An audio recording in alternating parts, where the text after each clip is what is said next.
ബാ നീ ഇതിനകത്ത് കേറിയിരിക്കും, ഞാൻ നിന്നെ ചുരുട്ടി എറിയാൻ. എന്റെ പ്രിയ തമ്മേ,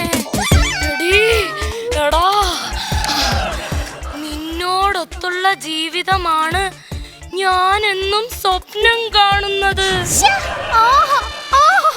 എന്ത് നല്ല അർത്ഥവത്തായ വരികൾ. അപ്പൊ ഇതിവൻ തന്നെ. കവിത കവിത. എടാ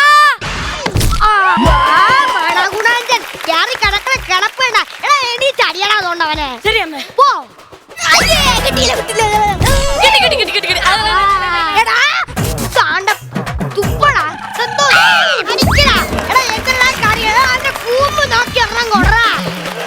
പിന്നെ അല്ല ഈ പൊണ്ണുപുളിയെ കൊണ്ട് അയ്യോ നിർത്ത് നിർത്ത് നിർത്ത് എന്റെ പൊന്നു ചേട്ടാ. സത്യമായിരുന്നല്ലേടി. അയ്യോ സോറി ഏട്ടാ, മാറിപ്പോയി. സാബുവേട്ടാ എന്തെങ്കിലും ഇടായി കാണിച്ച് വളക്കിലോ നിർത്ത്.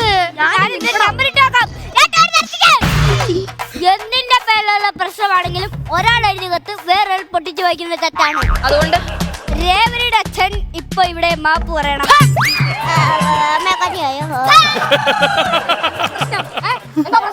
അപ്പ ഇവിടെ വലിയ പ്രശ്നം നടന്നുകൊണ്ടിരിക്കുക, എങ്ങനെങ്കിലും അത് സോൾവ് ആക്കി തരണം. ശരി ശരി, എന്താ പ്രശ്നം? എന്താ ഇവിടെ? ലീവ് ലെറ്റർ പൊക്കി, ലവ് ലെറ്റർ പൊക്കി, അത് തന്നെ പ്രശ്നം.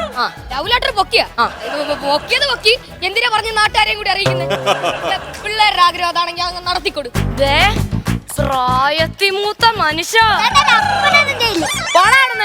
അയ്യോ പിള്ളേരുടെ ആഗ്രഹം സാധിച്ചു കൊടുക്കാൻ നടക്കുന്നു. എന്നാ പിന്നെ എന്റെ പെണ്ണുമുള്ള ഇങ്ങനെ കെട്ടിച്ചു കൊടുക്കാണോ?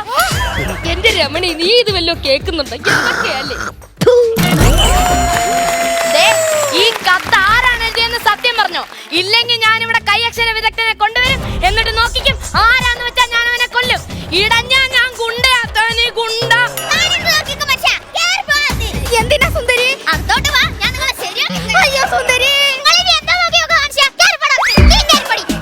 കൊല്ലും ഞാൻ. എന്നാലും ആ കത്താറ് എഴുതിയതായിരിക്കും, ആ പൂവന്റെ ആ കത്താറ് ആയിരിക്കും. സാബുവേട്ടാ, സാബുവേട്ടാ, നീ എന്താ ഇപ്പൊ ഇവിടെ വന്നേ? നിങ്ങൾ എന്നാ കത്ത് എഴുതി അവിടെ കൊണ്ടിട്ടത്? വെറുതെ എന്റെ പേർക്ക് ആരോപണം ഉന്നയിക്കരുത്. എനിക്ക് അടുത്ത മണ്ണൊന്നും അറിയത്തില്ല. ഞാൻ എന്റെ പേരെഴുതുമ്പോ തന്നെ ഗേഡ് വാസം തരും. അന്നാലും ലെറ്റർ പിന്നാരെഴുതി താരാ ഞാൻ കണ്ടുപിടിച്ചോളാം. എന്തായാലും കണ്ടുപിടിച്ചാ പറ്റൂ, അല്ലെങ്കിൽ നമ്മുടെ കാര്യത്തിൽ തീരുമാനം ആവും. നീ കയറി പോകുന്നുണ്ടോ? ഞാൻ പോണു. എന്തായാലും നേരായിരിക്കും. അങ്ങനെ കയറി അങ്ങ് ഒളിച്ചിരിക്കാം, വരുമല്ലോ പിന്നെ.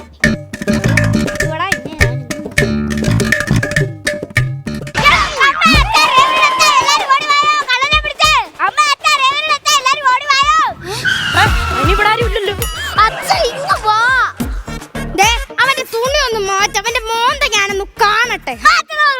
അയ്യോ